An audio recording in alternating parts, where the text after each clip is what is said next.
এখন আমরা ঢাকা বোর্ডের অন্তর্ভুক্ত গণিত পরীক্ষার 9 নং প্রশ্নের সমাধান দেখব। নির্ভুল এবং সঠিক সমাধান ক এবং গ। এই যে ক, এখানে মনে করি সমবাহু ত্রিভুজের প্রত্যেক বাহুর দৈর্ঘ্য a = 7 সেন্টিমিটার। তো ত্রিভুজের ক্ষেত্রফল √3/4 a² বর্গ সেন্টিমিটার।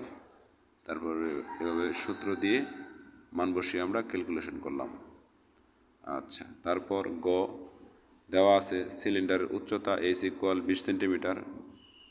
তারপরে ব্যাসার্ধ r = ভিতরে 2262 সেন্টিমিটার ঘন সেন্টিমিটার। এটাকে আমরা সেন্টিমিটারে প্রকাশ করছি 10⁶ দিয়ে ভাগ করে। তারপরে ক্ষেত্রফলের সূত্র এখানে বসালাম। তারপর